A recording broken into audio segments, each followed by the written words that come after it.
안녕하세요. 오늘은 창작과 협업이라는 아주 흥미로운 주제에 대해 한번 깊이 들어가 보려고 합니다.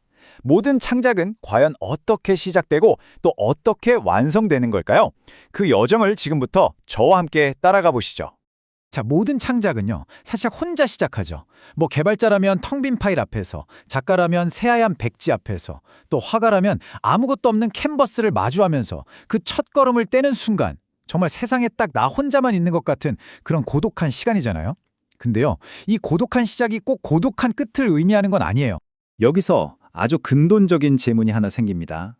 우리가 거울 없이는 자기 뒷모습을 절대 볼 수 없는 것처럼 창작자도 혼자서는 절대 볼 수 없는 부분이 있거든요. 이걸 바로 창작의 사각지대라고 부릅니다. 네, 그래서 첫 번째 파트는 바로 이 창작자의 사각지대입니다. 혼자만의 시선이 과연 어떤 한계를 갖게 되는지 한번 살펴보겠습니다. 여기 정의가 깐 나와 있네요. 내 작품이니까 내가 너무 오랫동안 들여다봤으니까 그래서 오히려 보이지 않는 것들이 생기는 거죠. 바로 이 지점에서 다른 사람의 시선, 즉 거울이 정말 절실하게 필요해지는 겁니다. 그 거울이 있어야 비로소 내가 못 보던 것들을 볼 수 있게 되니까요. 그럼 우리의 사각지대를 비춰줄 첫 번째 거울은 누굴까요? 바로 스승입니다. 스승은 마치 어두운 길을 밝혀주는 등불 같은 존재라고 할 수 있겠죠. 아, 이 예시가 정말 재밌는데요. 개발자 예시를 한번 볼까요? 스승은 그냥 더 좋은 답을 주는 사람이 아니에요.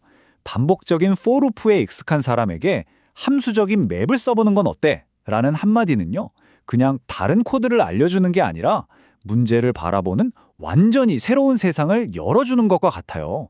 생각의 틀 자체를 바꿔주는 거죠. 작가의 경우도 마찬가지입니다.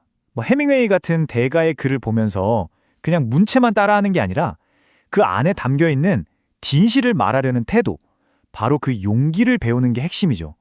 스승은 바로 그런 본질을 짚어주는 사람입니다. 화가에게 스승의 조언은 이렇게 결정적인 순간에 한마디로 다가오기도 합니다. 혼자서 몇 시간, 며칠을 끙끙 앓는 것보다 그 길을 먼저 가본 사람의 시에 적절한 조언 한마디가 훨씬 더 큰 깨달음을 준다는 걸 보여주는 정말 멋진 말이죠. 근데 진짜 위대한 스승은요, 정답을 딱 알려주지 않아요. 여기 나온 질문들처럼 계속해서 생각하게 만드는 그런 올바른 질문을 던져주는 거죠. 왜 이 방법을 썼어요? 다른 건 생각해봤어요? 이렇게요. 그러니까 물고기를 그냥 잡아주는 게 아니라 물고기 잡는 법 그 자체를 가르쳐주는 거예요.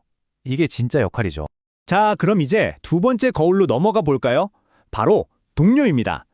동료는 나와 같은 길을 같은 눈높이에서 걷고 있기 때문에 지금 내 모습을 가장 정확하게 비춰주는 거울이 되어줄 수 있습니다. 이 비교를 보면 차이가 확실히 느껴지죠? 스승이 저 멀리 있는 등대처럼 방향을 알려준다면 동료는 바로 옆에서 내 발밑을 비춰주는 손전등 같은 존재라고 할까요? 코드 리뷰할 때 동료가 이런 말을 건네면 어떠세요? 처음엔 내 코드를 지적하나 싶어서 기분이 좀 그럴 수도 있어요. 하지만 이건 공격이 아니죠. 나랑은 다른 방식으로 생각하는 법을 공유하고 결국 더 좋은 결과물을 함께 만들자는 일종의 공감의 표현인 겁니다. 저는 이 말이 정말 중요하다고 생각해요. 똑같은 주제를 줬는데 동료가 전혀 다른 방식으로 글을 풀어내는 걸 보면 아, 나는 이런 식으로만 생각하는구나 하는 나의 습관이나 편견, 한계 같은 게 보이거든요. 결국 동료의 작품이 내 세계의 경계를 보여주는 또 다른 거울이 되는 셈이죠. 자, 스승과 동료라는 좋은 거울이 있어도 그 거울 앞에 설 용기가 없다면 아무 소용 없겠죠. 사실 오늘 얘기 중에 이 부분이 가장 어렵고 또 가장 중요할 수 있습니다. 피드백을 어떻게 하면 내 성장의 연료로 바꿀 수 있을까? 그 기술에 대한 이야기입니다. 여러분은 어떻게 생각하세요? 피드백을 들었을 때 이게 나에 대한 공격처럼 느껴지시나요? 아니면 성장을 위한 선물처럼 느껴지시나요? 이 질문에 어떻게 답하느냐에 따라서 우리의 성장 속도는 완전히 달라질 수밖에 없습니다.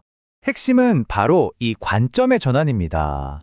아, 내 코드는 엉망이구나 라고 자책하는 대신 와, 내 코드를 더 좋게 만들 방법을 또 하나 배웠네 라고 생각을 바꾸는 거죠. 바로 그 순간 모든 비판은 나를 성장시키는 아주 귀한 선물이 됩니다. 이게 바로 내 작업과 나 자신을 분리해서 객관적으로 바라보는 전문가의 태도 아닐까요? 그리고 요즘은 이런 거울을 볼 기회가 정말 많아졌어요.